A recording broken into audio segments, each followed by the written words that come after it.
सरस्वती व्यासं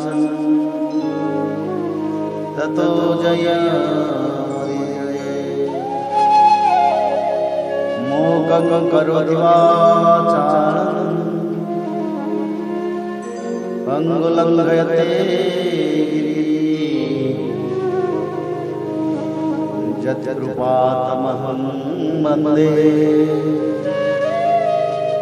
परमानन्दमाधवो माधवो वाक्यं माधवो हरि परन्ते साधवा नित्यं सकलकार्येषु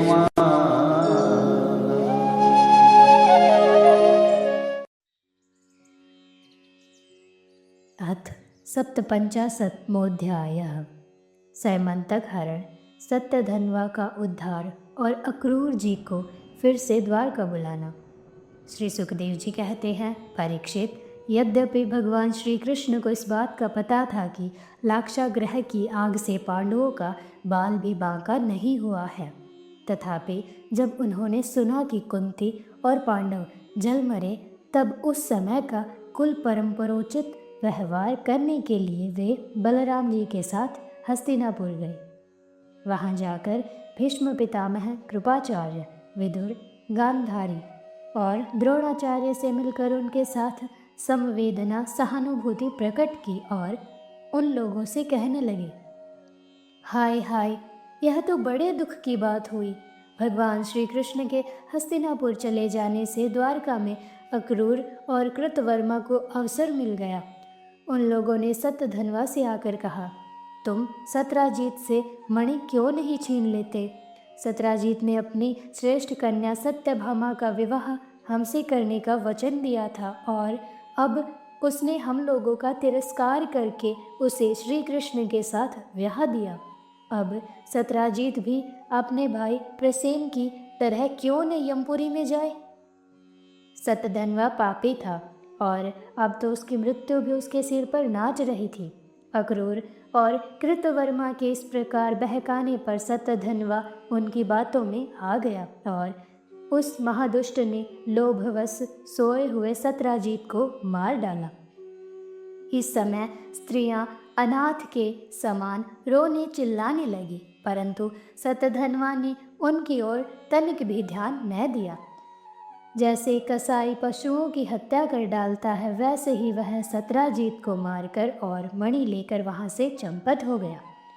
सत्यभामा जी को यह देखकर कि मेरे पिता मार डाले गए हैं, बड़ा शोक हुआ और वे हाय पिताजी, मैं मारी गई, इस प्रकार पुकार पुकार कर विलाप करने लगी। बीच बीच में वे बेहोश हो जाती और होश में आने पर फिर विलाप करने लगते। इसके बाद उन्होंने अपने पिता के शव को तेल के कड़ाहे में रखवा दिया और आप हस्तिनापुर को गई। उन्होंने बड़े दुख से भगवान श्री कृष्ण को अपने पिता की हत्या का वृतांत सुनाया। यद्यपि इन बातों को भगवान श्री कृष्ण पहले से ही जानते थे। परीक्षित, सर्वशक्तिमान भगवान श्री कृष्ण और बलराम जी ने सब सुनकर मनुष्यों की सी लीला करते हुए अपनी आंखों में आंसू भर लिए और विलाप करने लगे कि अहो, हम लोगों पर यह तो बहुत बड़ी विपत्ति आ पड़ी। इसके बाद भगवान श्री कृष्ण सत्यभामा जी और बलराम जी के साथ हस्तिनापुर से द्वारका लौट आए और सत्यधन्वा को मारने तथा उससे मणि छीनने का उद्योग करने लगे। जब सत्यधन्वा को यह मालूम हुआ कि भगवान श्री कृष्ण मुझे मारने का उद्योग कर रहे हैं, तब वह बहुत डर गया और अपने प्राण बचाने के लिए उसने कृतवर्मा से सहायता मांगी। तब कृतवर्मा ने कहा, भगवान श्री कृष्ण और बलराम जी सर्वशक्तिमान ईश्वर हैं, मैं उनका सामना नहीं कर सकता। भला ऐसा कौन है जो उनके साथ वैर बांधकर इस लोक और परलोक में सकुशल रह सके? तुम जानते हो कि कंस उन्हीं से द्वेष करने के कारण राज्य लक्ष्मी को खो बैठा और अपने अनुयायियों के साथ मारा गया। जरासंध जैसे सूरवीर को भी उनके सामने 17 बार मैदान में हारकर बिना रथ के ही अपनी राजधानी में लौट जाना पड़ा है। जब कृतवर्मा ने उसे इस प्रकार टक्का सा जवाब दे दिया, तब सतधन्वा ने सहायता के लिए अक्रूर जी से प्रार्थना की। उन्होंने कहा, भाई, ऐसा कौन है जो सर्वशक्तिमान भगवान का बल पौरुष जानकर भी उनसे वैर विरोध ठाने, जो भगवान खेल खेल में ही इस विश्व की रचना, रक्षा और संहार करते हैं तथा जो कब क्या करना चाहते हैं इस बात को माया से मोहित ब्रह्मा आदि विश्व विधाता भी नहीं समझ पाते, जिन्होंने 7 वर्ष की अवस्था में जब वे निरे बालक थे, एक हाथ से ही गिरिराज गोवर्धन को उखाड़ लिया और जैसे नन्हे नन्हे बच्चे बरसाती छत्ते को उखाड़कर हाथ में रख लेते हैं, वैसे ही खेल खेल में 7 दिनों तक उसे उठाए रखा। मैं तो उन भगवान श्री कृष्ण को नमस्कार करता हूँ। उनके कर्म अद्भुत हैं, वे अनंत अनादि एक रस और आत्मस्वरूप हैं। मैं उन्हें नमस्कार करता हूँ। जब इस प्रकार अक्रूर जी ने भी उसे कोरा जवाब दे दिया, तब सतधन्वा ने सैमंतक मणि उन्हीं के पास रख दी और आप 400 कोश लगातार चलने वाले घोड़े पर सवार होकर वहां से बड़ी फुर्ती से भागा। परीक्षित, भगवान श्री कृष्ण और बलराम दोनों भाई अपने उस रथ पर सवार हुए जिस पर गरुड़ चिन्ह से चिन्हित ध्वजा फहरा रही थी और बड़े वेग वाले घोड़े जुते हुए थे। अब उन्होंने अपने स्वसुर सत्राजीत को मारने वाले सतधन्वा का पीछा किया। मिथिलापुरी के निकट एक उपवन में सतधन्वा का घोड़ा गिर पड़ा। अब वह उसे छोड़कर पैदल ही भागा। वह अत्यंत भयभीत हो गया था। भगवान श्री कृष्ण भी क्रोध करके उसके पीछे दौड़े। सतधन्वा पैदल ही भाग रहा था, इसीलिए भगवान ने भी पैदल ही दौड़कर अपने तीक्ष्ण धार वाले चक्र से उसका सिर उतार लिया और उसके वस्त्रों में सैमंतक मणि को ढूंढा। परंतु जब मणि मिली नहीं, तब भगवान श्री कृष्ण ने बड़े भाई बलराम जी के पास आकर कहा, हमने सतधन्वा को व्यर्थ ही मारा, क्योंकि उसके पास सैमंतक मणि तो है ही नहीं। बलराम जी ने कहा, इसमें संदेह नहीं कि सतधन्वा ने सैमंतक मणि को किसी न किसी के पास रख दिया है। अब तुम द्वारका जाओ और उसका पता लगाओ। मैं विदेहराज से मिलना चाहता हूँ, क्योंकि वे मेरे बहुत ही प्रिय मित्र हैं। परीक्षित, यह कहकर यदुवंश शिरोमणि बलराम जी मिथिला नगरी में चले गए। जब मिथिला नरेश ने देखा कि पूजनीय बलराम जी महाराज पधारे हैं, तब उनका हृदय आनंद से भर गया।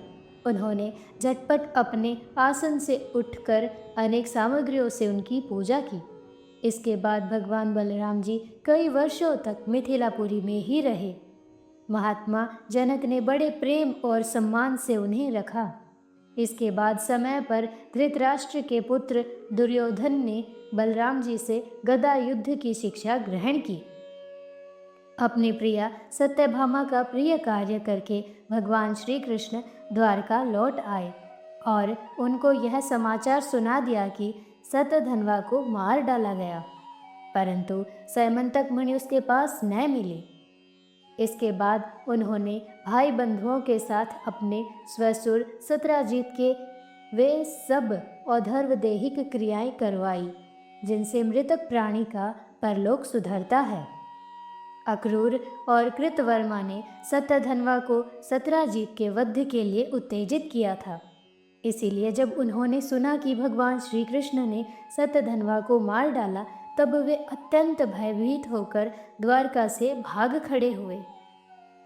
परीक्षित, कुछ लोग ऐसा मानते हैं कि अक्रूर के द्वारका चले जाने पर द्वारकावासियों को बहुत प्रकार के अनिष्टों और अरिष्टों का सामना करना पड़ा। दैविक और भौतिक निमित्तों से बार बार वहाँ के नागरिकों को शारीरिक और मानसिक कष्ट सहना पड़ा। परंतु जो लोग ऐसा कहते हैं वे पहले कही हुई बातों को भूल जाते हैं। भला यह भी कभी संभव है कि जिन भगवान श्री कृष्ण में समस्त ऋषि मुनि निवास करते हैं, उनके निवास स्थान द्वारका में उनके रहते कोई उपद्रव खड़ा हो जाए? उस समय नगर के बड़े बूढ़े लोगों ने कहा, एक बार काशी नरेश के राज्य में वर्षा नहीं हो रही थी, सूखा पड़ गया था। तब उन्होंने अपने राज्य में आए हुए अक्रूर के पिता स्वफल्क को अपनी पुत्री गांधिनी ब्याह दी। तब उस प्रदेश में वर्षा हुई। अक्रूर भी स्वफल्क के ही पुत्र हैं और इनका प्रभाव भी वैसा ही है। इसीलिए जहाँ जहाँ अक्रूर रहते हैं वहाँ वहाँ खूब वर्षा होती है तथा किसी प्रकार का कष्ट और महामारी आदि उपद्रव नहीं होते। परीक्षित, उन लोगों की बात सुनकर भगवान श्री कृष्ण ने सोचा कि इस उपद्रव का यही कारण नहीं है। यह जानकर भी भगवान ने दूत भेजकर अक्रूर जी को ढूंढवाया और आने पर उनसे बातचीत की। भगवान ने उनका खूब स्वागत सत्कार किया और मीठी मीठी प्रेम की बातें कहकर उनसे संभाषण किया। परीक्षित, भगवान सबके चित्त का एक एक संकल्प देखते रहते हैं। इसीलिए उन्होंने मुस्कुराते हुए अक्रूर से कहा, चाचा जी, आप दान धर्म के पालक हैं। हमें यह बात पहले ही मालूम है कि सत्यधन्वा आपके पास वह सैमंतक मणि छोड़ गया है, जो बड़ी ही प्रकाशमान और धन देने वाली है। आप जानते ही हैं कि सत्राजीत के कोई पुत्र नहीं है, इसीलिए उनकी लड़की के लड़के उनके नाते ही उन्हें तिलांजलि और पिंडदान करेंगे, उनका ऋण चुकाएंगे और जो कुछ बच रहेगा उसके उत्तराधिकारी होंगे। इस प्रकार शास्त्रीय दृष्टि से यद्यपि सैमंतक मणि हमारे पुत्रों को ही मिलनी चाहिए, तथापि वह मणि आपके ही पास रहे, क्योंकि आप बड़े व्रतनिष्ठ और पवित्र आत्मा हैं तथा दूसरों के लिए उस मणि को रखना अत्यंत कठिन भी है। परंतु हमारे सामने एक बहुत बड़ी कठिनाई यह आ गई है कि हमारे बड़े भाई बलराम जी मणि के संबंध में मेरी बात का पूरा विश्वास नहीं करते। इसीलिए महाभाग्यवान अक्रूर जी, आप वह मणि दिखाकर हमारे इष्ट मित्र बलराम जी, सत्यभामा और जामवंती का संदेह दूर कीजिए और उनके हृदय में शांति का संचार कीजिए। हमें पता है कि उस मणि के प्रताप से आजकल आप लगातार ही ऐसे यज्ञ करते हैं जिनमें सोने की वेदियां बनती हैं। परीक्षित, जब भगवान श्री कृष्ण ने इस प्रकार सांत्वना देकर उन्हें समझाया बुझाया, तब अक्रूर जी ने वस्त्र में लपेटे हुए सूर्य के समान प्रकाशमान वह मणि निकाली और भगवान श्री कृष्ण को दे दी। भगवान श्री कृष्ण ने वह सैमंतक मणि अपने जाति भाइयों को दिखाकर अपना कलंक दूर किया और उसे अपने पास रखने में समर्थ होने पर भी पुनः अक्रूर जी को लौटा दिया। सर्वशक्तिमान सर्वव्यापक भगवान श्री कृष्ण के पराक्रमों से पूर्ण यह आख्यान समस्त पापों, अपराधों और कलंकों का मार्जन करने वाला तथा परम मंगलमय है। जो इसे पढ़ता, सुनता अथवा स्मरण करता है वह सब प्रकार की अपकीर्ति और पापों से छुटकर शांति का अनुभव करता है। इति श्रीमद्भागवते महापुराणे पारमहंस्यां संहितायां दशम स्कन्धे उत्तरार्धे सैमन्तकोपाख्याने 57मोऽध्यायः। जय जगन्नाथ।